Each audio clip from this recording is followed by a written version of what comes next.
O primeiro mês de 2024 não foi nada fácil para as grandes lendas do nosso amado futebol. Na quinta passada falamos do velho lobo e hoje falaremos de outro colosso da história. Que estranha essa frase, cara. Nada mais, nada menos que o maior e melhor zagueiro de todos os tempos.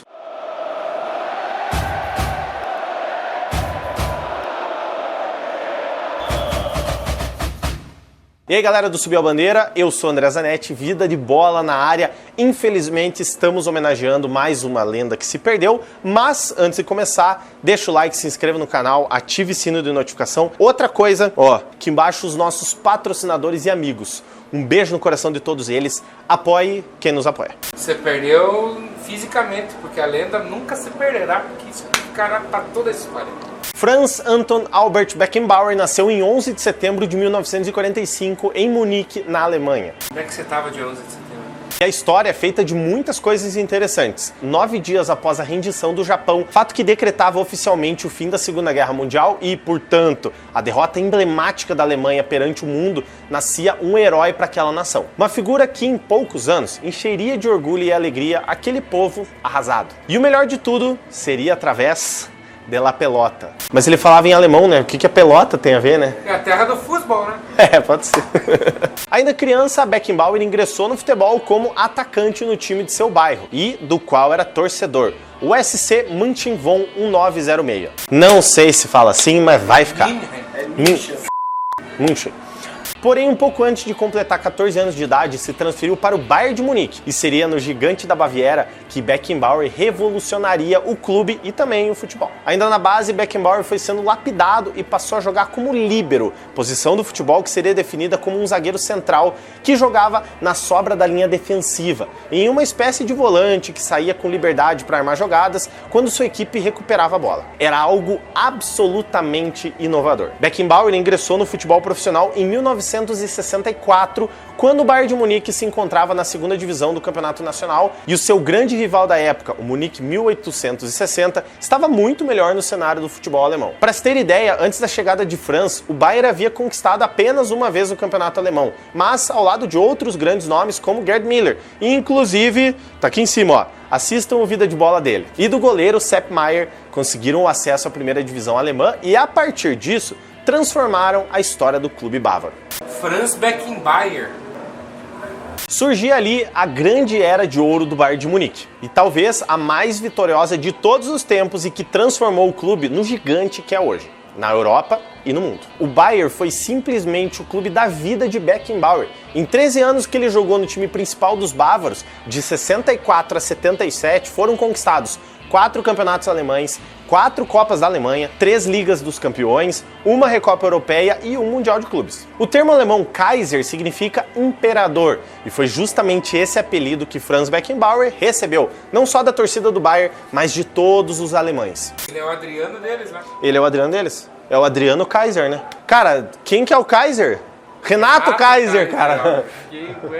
Isso porque, simultaneamente, nesse período vitorioso do Bayern, o zagueiro também fez história na seleção alemã, sem precedentes e jamais igualada até hoje. Na seleção da então Alemanha Ocidental, Franz estreou com 19 anos em abril de 65 contra o Chipre, em partida válida pelas eliminatórias da Copa de 66. Já no Mundial de 1966, o primeiro de sua carreira, Beckenbauer foi eleito pela FIFA o melhor jogador jovem do torneio, e mesmo atuando de líbero, foi um dos artilheiros da Alemanha, marcando 4 gols, 2 já logo na estreia contra a Suíça. Curiosamente, em competições oficiais pela sua seleção, ele só marcaria mais um gol em toda a sua passagem. O vice da Copa de 66 foi muito lamentado pelos alemães que perderam somente na final para os donos da casa em um jogo polêmico e cheio de emoções. Naquela partida, Beckenbauer teve a dura missão de marcar o astro inglês Bob Charlton, de novo, que também teve vida de bola, que tá aqui no canal em cima da gente.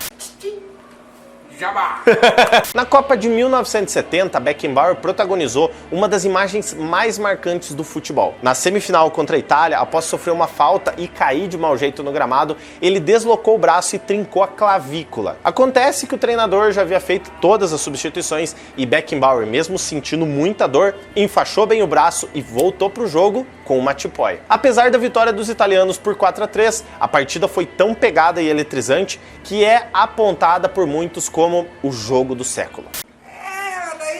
Não, vamos se respeitar também, né?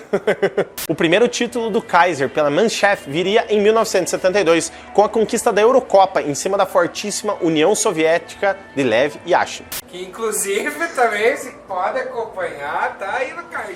Foi em 1972 também que Franz Beckenbauer conquistou sua primeira bola de ouro, sendo então o primeiro zagueiro da história até então a conseguir esse feito. Mas a grande glória mesmo chegou em 1974. Jogando em casa e comandada pelo seu capitão Beckenbauer, a Alemanha Ocidental faria uma campanha praticamente impecável, com apenas uma derrota no torneio. Agora, o pessoal da Alemanha Oriental também são uns vagabundos, né?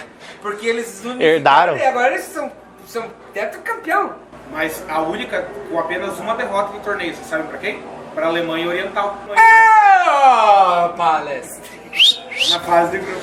E foi no Estádio Olímpico de Munique, cidade totalmente reconstruída pós-guerra e berço de Franz, que os alemães se tornariam bicampeões mundiais ao bater na final a incrível Holanda de Johan Cruyff. Que também você pode acompanhar. Com os grandes feitos no Bayern e na seleção, Beckenbauer conquistaria sua segunda bola de ouro em 1976. Na metade de 1977, enfim, Beckenbauer deixaria o clube de Munique e atravessaria o Atlântico para jogar ao lado de Pelé no New York Cosmos. Inclusive, se você não viu Vida de Bola do Pelé... Essa saída da Europa fez com que o técnico da Alemanha, Helmut Schön, não convocasse mais o zagueiro para a seleção. Avisou de antemão que não o levaria para o Mundial de 1978, entendendo que Beckenbauer estava em fim de carreira. Nos Estados Unidos, o Kaiser conquistou o tricampeonato seguido da Liga Norte-Americana de Futebol, esbanjando qualidade pela equipe do Cosmos. Em 1980, Franz decide voltar para a Alemanha, mas para jogar pelo Hamburgo. Em sua segunda temporada no clube, conquistou o campeonato alemão de 81-82. Em 83, o Hamburgo seria bicampeão nacional e campeão da Liga dos Campeões, mas Beckenbauer, mesmo com contrato, decidiu não participar dessas campanhas e retornou ao Cosmos, onde encerraria sua carreira de jogador ainda naquele ano. Como jogador, Franz Beckenbauer fez 798 jogos oficiais e marcou 110 gols. Porém, a carreira da lenda alemã foi muito além das quatro linhas. Depois de pendurar as chuteiras, o Kaiser foi treinador de futebol por 22 anos e de cara já começou como técnico da própria seleção alemã, a qual havia defendido com maestria por muito tempo. Na sua primeira Copa do Mundo como treinador em 1986, ficaria com o vice-campeonato para a Argentina de Maradona. Não falha. Mas tem. Porém, a vingança, que nunca é plena, mata a alma e envenena, viria em 1990. Beckenbauer sagrou-se campeão da Copa de 1990 na Itália, batendo a Argentina. Assim, passou também a ser chamado de a alma alemã, já que era um dos poucos da história que havia conquistado a Copa do Mundo como jogador e como treinador. Vale lembrar de novo que nessa lista encontram-se apenas três: o velho Lobo Zagallo, o francês Didier Deschamps e Beckenbauer. Deschamps também tá. Coincidentemente, Zagallo e Beckenbauer faleceram em intervalo de menos de uma semana. E Deschamps, fique esperto.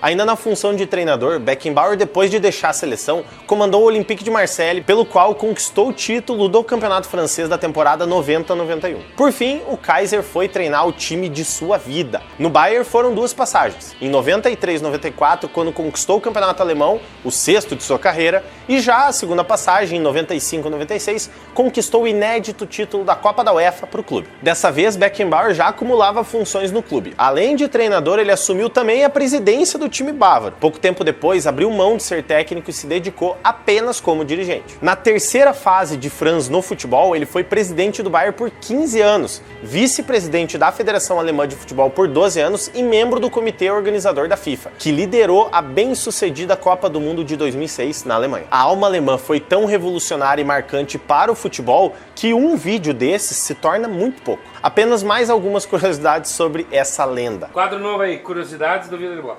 Além de ser eleito 2 vezes o melhor do mundo, Beckenbauer foi eleito o melhor zagueiro da história, conquistando a bola de ouro do Dream Team de todos os tempos. Integra também a lista da seleção de futebol do século XX e os 100 melhores da FIFA. A IFFHS também o coloca no time dos sonhos da história do futebol. Franz convenceu o amigo Sepp Maier a largar a carreira de tenista e se tornar um dos maiores goleiros alemães. A carreira de Beckenbauer quase acabou aos 18 anos. Em 1963, a Federação Alemã o suspendeu após uma queixa da então namorada grávida com quem Beckenbauer se recusava a casar. Na época não casar era um impeditivo e Beckenbauer pensou em abandonar o futebol. Com o tempo, a situação foi contornada e a federação voltou atrás. Franz praticamente que criou a posição de líbero no futebol, absolutamente inovadora para a época. Os torcedores o definiam como jogador com raça e elegância. Em 1982, vestiu a camisa do Flamengo contra o New York Cosmos em um amistoso que marcava a despedida de Carlos Alberto Torres nos Estados Unidos.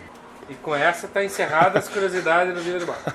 Franz Beckenbauer faleceu dormindo em 7 de janeiro de 2024, aos 78 anos, em Salzburg, na Áustria. Bom, galera, esse foi o vídeo de bola do maior back da história, Franz Beckenbauer, e não tem como fazer um vídeo desse sem se alongar um pouco. O legado do homem pro futebol foi enorme e eterno. Não esqueça de deixar o like, se inscrever no canal, compartilhar pros seus amigos.